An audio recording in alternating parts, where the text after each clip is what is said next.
छोटी बहू। देखिए, अगर वो हमारे देश के लिए काम कर रही है तो पुलिस को पता चलने में कोई डर नहीं है, लेकिन अगर वो हमारे देश के खिलाफ काम कर रही है तो पुलिस को पता चलते ही उसका इंतजाम कर देंगे। सर, एक दो दिन और देख लो क्या? हाँ, बट आप पुलिस स्टेशन में एक बार जनरल डायरी करवा दीजिए। जीडी होने पर शायद पुलिस तुरंत कार्रवाई ना करे।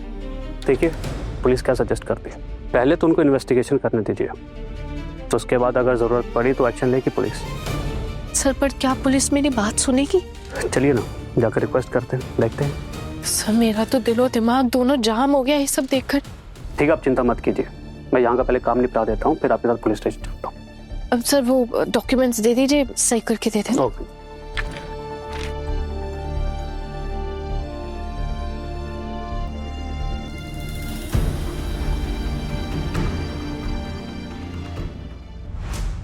अब एक ही घर में रहते तो जरूरी थोड़ी है कि हर कोई हर किसी के हाथ का खाना खाए।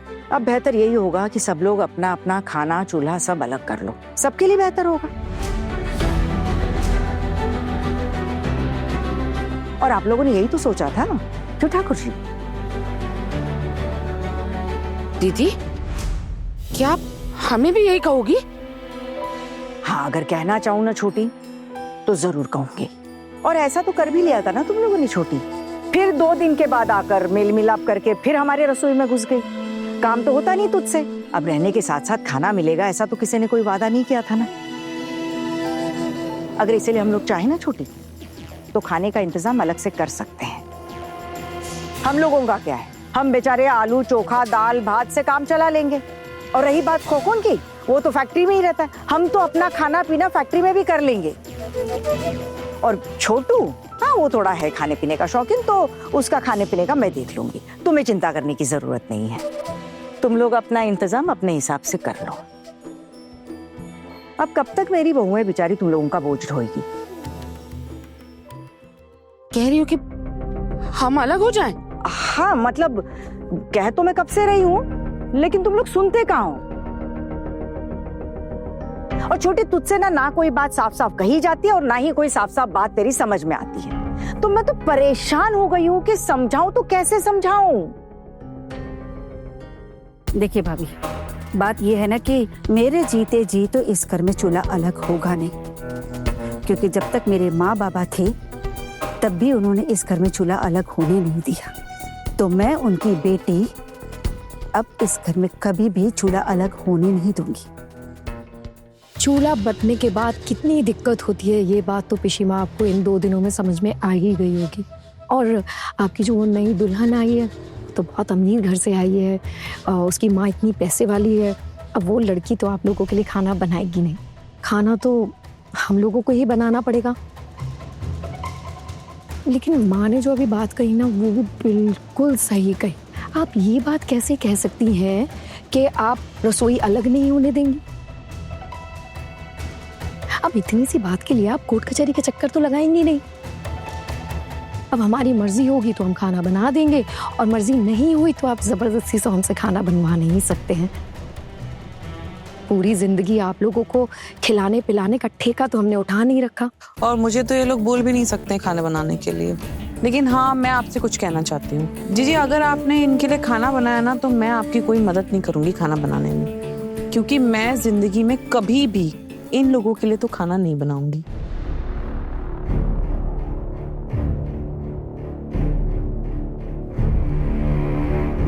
हाँ जी, बताइए क्या कंप्लेंट है? सर, थोड़ा अजीब मामला है सर। सर, आप हमारे घर शादी के एक फंक्शन में आए थे, रिसेप्शन के फंक्शन में, याद आया? वो आप लोगों को हमारे घर की नई दुल्हन पर कुछ शक था। याद आया। आप सेम परिवार से? हाँ सर।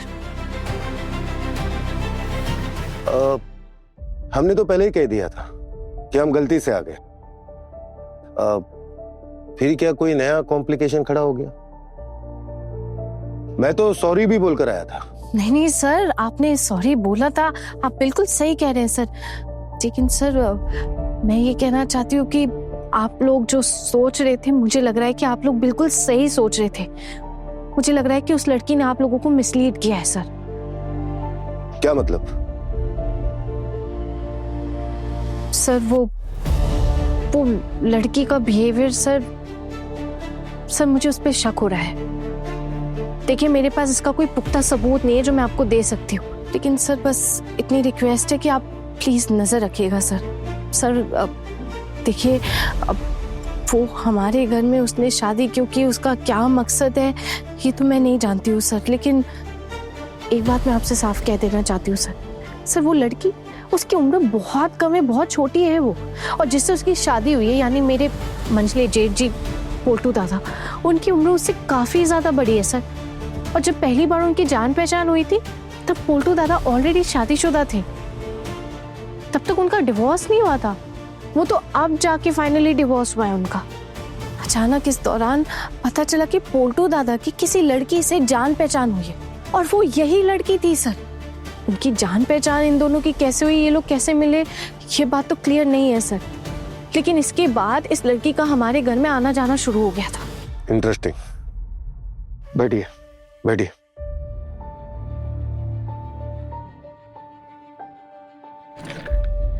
फिर आगे बताइए।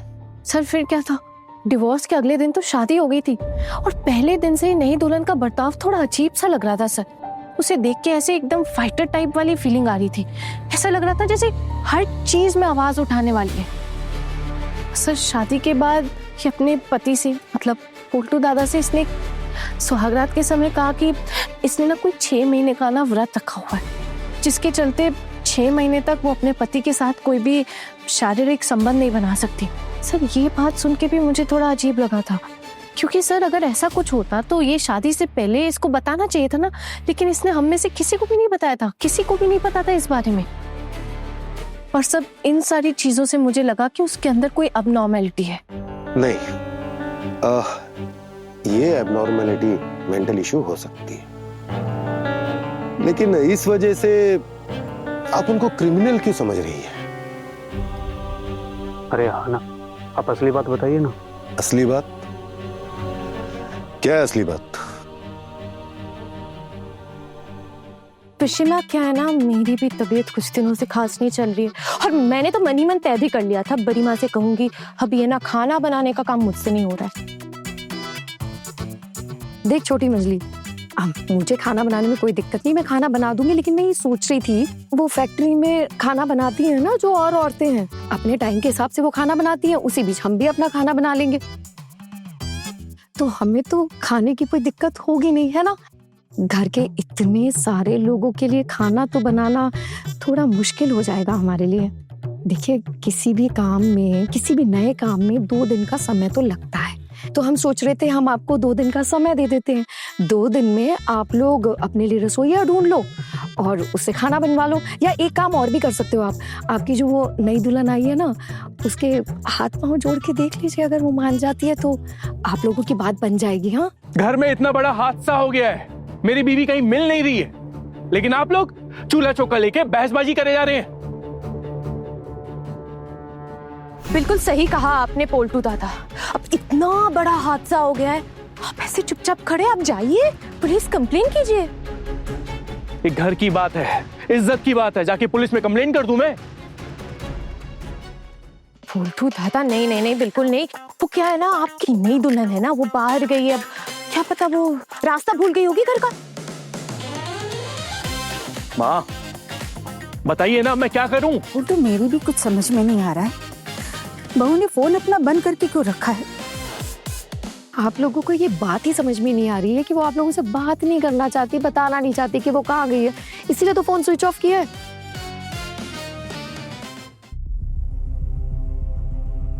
अरे वो रही आपकी नई दुल्हन, आइए आइए, आपकी ना बहुत लंबी उम्र है। क्या बात है, यहाँ कोई पंचायत चल रही है क्या?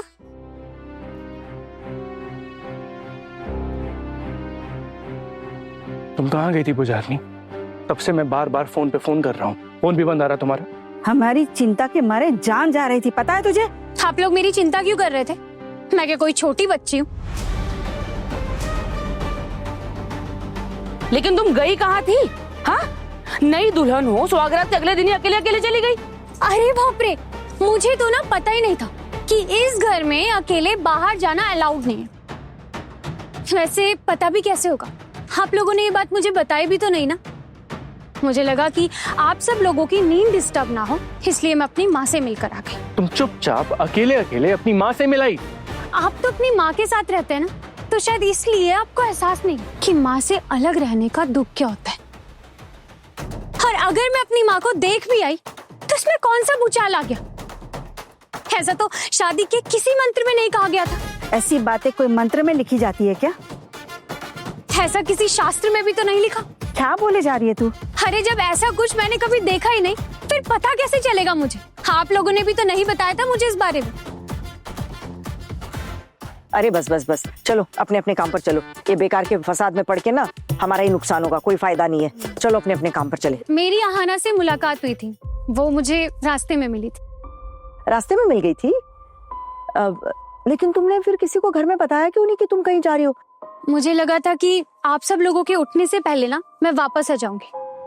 हमेशा से सुबह सुबह उठकर मुझे अपनी माँ का चेहरा देखने की आदत है। नींद से उठने के साथ ही कभी अक्खड़ मर्द का चेहरा नहीं देखा ना मैंने।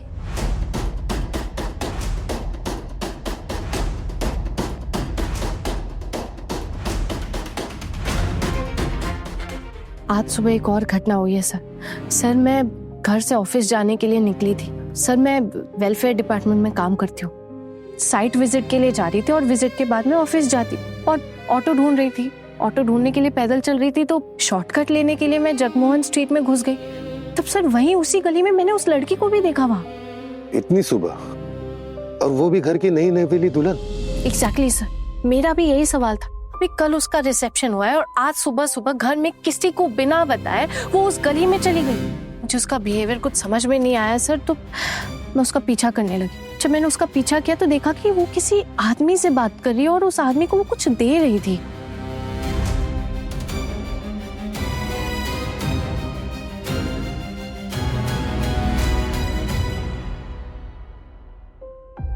देखिए, कोई पुराना केस हो सकता है, कोई बॉयफ्रेंड वगैरह चक्कर होगा। नहीं नहीं सर, मैंने भी ऐसा ही सोचा था। इनफैक्ट मैंने तो उससे पूछा भी, तब उसने भी मुझसे ये कहा कि वो आदमी उसका एक्स बॉयफ्रेंड है। पर सर तानी क्यों उसके बिहेवियर से मुझे कुछ भी सही सा नहीं लगा। और आप बताइए सर, शादी को 2 दिन हुआ है, अगर उसका एक्स बॉयफ्रेंड है तो वो पब्लिक प्लेस में जाके ऐसे उससे बात क्यों करेगी? ये भी तो सोचने वाली बात है ना सर। याद है आप लोगों ने उससे पूछा था कि उसे कंप्यूटर आता है कि नहीं, तब उसने क्या कहा था कि उसे कंप्यूटर नहीं आता। तो फिर वो उस बंदे को क्या दे रही थी? मुझे ऐसा लगता है कि उसने उस आदमी को कुछ कंप्यूटर की हार्ड डिस्क या पेन ड्राइव जैसा कुछ दिया। दूर थी मैं तो मुझे ज्यादा समझ में नहीं आया, दिखाई नहीं दिया प्रॉपर्ली, लेकिन मेरे हिसाब से तो मुझे वही लग रहा था सर। और याद है आप लोगों ने जब उससे कंप्यूटर के बारे में पूछा था तो वो बहुत ज्यादा नर्वस हो गई थी। समझ रहा हूं। सर आप लोगों के पास इसको लेके पहले से कोई इंफॉर्मेशन थी क्या? और अगर नहीं थी तो आप लोग अचानक कैसे घर में आ गए? हमारे पास इंफॉर्मेशन तो थी। हमें इन्फो मिला था कि हमारे देश के विरुद्ध कोई स्पाइंग कर रहा है और यहाँ किसी घर को वो अपना शेल्टर बना रखा है। और वो स्पाई कोई औरत है, इसलिए हम आपके यहाँ पहुंच गए। लेकिन उसकी बोली, भाषा और बर्ताव देखकर जो हमें लगा वो उनसे मैच नहीं हो रहा। एक बात बोलूं सर, उसने जिस बोली में आप लोगों से बात की है ना सर, वो ऐसे बात नहीं करती है। उसने सिर्फ आप लोगों के सामने ऐसे बात की थी। आप लोगों के जाने के बाद जब हमने उससे पूछा कि उसने ऐसे भोजपुरी डायलेक्ट में क्यों बात किया, तब उसने हमें बताया कि वो बिहार में पैदा हुई थी और जब भी वो डर जाती है तो वो ऐसे बात करती है। और मुझे पूरा शक है सर कि उसने जानबूझकर ऐसी भाषा में बात की है ताकि आप लोग उसे पकड़ ना सके। और फिर जब आपने उसकी माँ से बात की सर, उसकी माँ भी कितना अबनॉर्मल बिहेव कर रही थी सर। ऐसी आप जो कह रही हैं मैं उसे सीरियसली चेक करूंगा। ऊपर से हम पर बहुत प्रेशर है। इस लड़की को किसी भी हालत में हमें ढूंढना है और ये लड़की वो है कि नहीं है ये हम देखते हैं। लेकिन बिना डॉक्यूमेंट, बिना प्रूफ के हम कुछ भी नहीं कर सकते। और हर बार ये लोग बेस बदल बदल कर रहते हैं और उन्हें पहचानना हमें मुश्किल हो जाता है। लेकिन हर बार ऐसा भी होता है कि ये लोग देश के अगेंस्ट काम नहीं कर रहे होते, मतलब दूसरी देश की इंफॉर्मेशन हमारे देश को दे रहे होते हैं। कभी कभी कम्युनिकेशन गैप की वजह से हमें पता नहीं चल पाता। खैर, लड़की की इंक्वायरी का प्रोसेस चल रहा है। लड़की का नाम क्या है? सर आप लोगों के पास भी तो कोई नाम होगा ना? मैडम, वो हम आपको नहीं बता सकते, और वैसे भी ये लोग अपना असली नाम यूज नहीं करते हैं। आपके घर में जो लड़की है उसका नाम क्या है? पुजारिनी। क्या कहा तुमने? मैंने जो कहा वो मैं फिर से कह सकती हूँ। सुबह सुबह नींद से उठकर मुझे हमेशा ना अपनी माँ का चेहरा देखने की आदत है। कभी ऐसे अक्खड़ मर्द का चेहरा नहीं देखा मैंने। आप क्या सोचते हैं कि आपका चेहरा बहुत अच्छा है, कि सुबह सुबह आपको देखकर मेरा दिन बन जाएगा? अगर आप ऐसा सोचते हैं ना तो ऐसा बिल्कुल नहीं। इसलिए सोचा कि आज दिन खराब जाए उससे पहले मैं अपनी माँ को देख आती हूँ।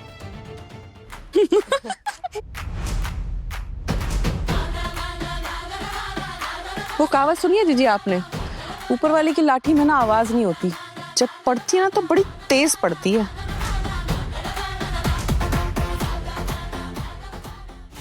भूल गई माँ क्या क्या किया आपने मेरे साथ?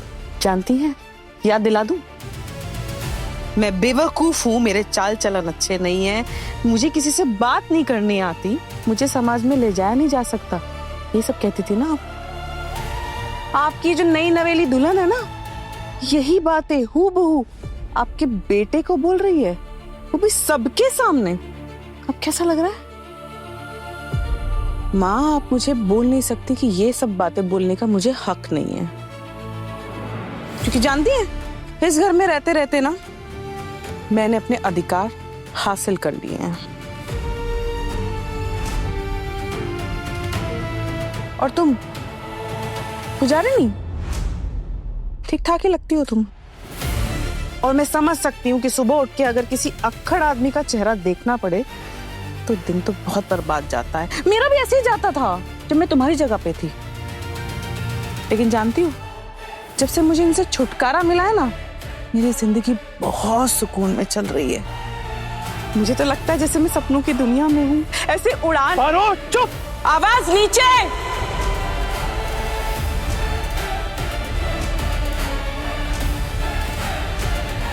कितनी बार बताना पड़ेगा कि ऊंची आवाज में आप मुझसे बात नहीं कर सकते?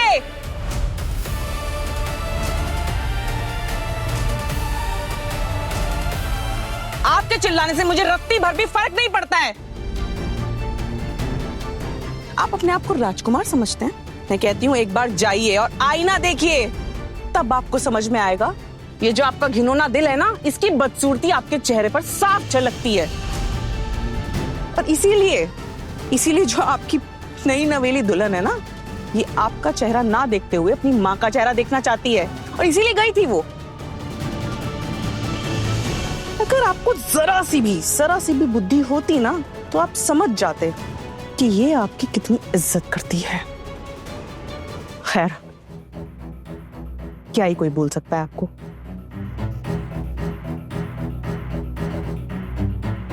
मामी माँ, जाने दीजिए ना, बहुत देर हो गई है अब, और हमें चलना चाहिए अब, क्योंकि इनके साथ वक्त बर्बाद करने का कोई फायदा नहीं। सही कहा। चलो मछली, चलते हैं हम। पुजारिनी, जो आज तुमने किया है ना, बिल्कुल भी ठीक नहीं किया। मैं जो करती हूँ वो ठीक है कि नहीं, इसका फैसला सिर्फ मैं करूंगी, और इसका फैसला आज तक मेरी माँ ने भी कभी नहीं किया। इसलिए मैं नहीं चाहती कि आप भी कभी मेरे काम में टांग अड़ाएं। मैंने ये सब बातें आपसे पहले ही कह दी थी कि कुछ बातें हैं जो आपको मेरी माननी पड़ेगी, और ये बात उन सब बातों में से सबसे बड़ी बात है। मैंने आपके काम में कभी भी टांग नहीं अड़ा, तो मैं नहीं चाहती कि आप भी मेरे काम में टांग अड़ाओ। और हाँ, अपनी माँ से मिलने जाना दुनिया का ना सबसे अच्छा काम है। लेकिन पूछा, तुम मुझे बोल सकती थी ना, मैं तुम्हारी माँ के यहाँ छोड़ा था। क्यों? मैं क्या लंगड़ी हूँ? मेरे हाथ पाँव काम नहीं करते क्या? अगर आप हर जगह अकेले जा सकते हैं तो फिर मैं क्यों नहीं जा सकती? बताओ। हमें जो नाम मिला है ये वो नाम नहीं है। हो सकता है कि इसी नाम से कई सारे डॉक्यूमेंट्स और आइडेंटिटी हो। ये सब आसानी से मैनेज कर सकते हैं ये लोग। देखिए मैडम, सिर्फ नाम के बेस पर हम कुछ भी प्रूफ नहीं कर सकते, लेकिन नाम मैच नहीं करता तो इसका मतलब ये नहीं है कि हम इस केस को छोड़ देंगे। खैर, आपने जो इन्फॉर्मेशन दिया है वो हमारे लिए बहुत इंपॉर्टेंट है। आगे पूछताछ करने में हमारे लिए आसानी होगी। ये तो डर और टेंशन से बिल्कुल घबरा गई है। नहीं सर, डर और टेंशन की बात नहीं है यहाँ, बस उसका बिहेवियर थोड़ा अजीब सा लग रहा है सर। हम वैसे भी सीधे साधे मिडिल क्लास घर के लोग हैं। अब सर ने जो जो बातें बताई हैं, अगर उनमें से कुछ भी सच निकला तो इससे तो हमारे परिवार को ही खतरा है ना। देखिए मैडम, अगर वाकई में ये वही लड़की है जिसे हम ढूंढ रहे हैं तो खतरा तो है।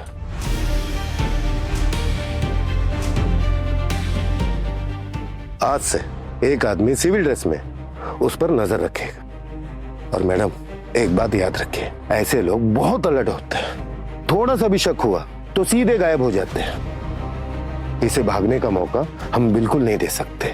पूरे प्रूफ, डॉक्यूमेंट और इंफॉर्मेशन के साथ ही उसे पकड़ना होगा। हाँ सर, आप प्लीज देखिए ना, और डर लगने लग गया है मुझे। घर के सारे लोगों की सेफ्टी जुड़ी हुई है ना इससे। वो लोग तो लड़ाई करना भी जानते हैं ना, मतलब उन्हें तो कई तरह की ट्रेनिंग भी मिलती है। ऐसे लोग फाइट करना और बहुत कुछ करना जानते हैं। इनके पास गन भी हो सकता है। क्या?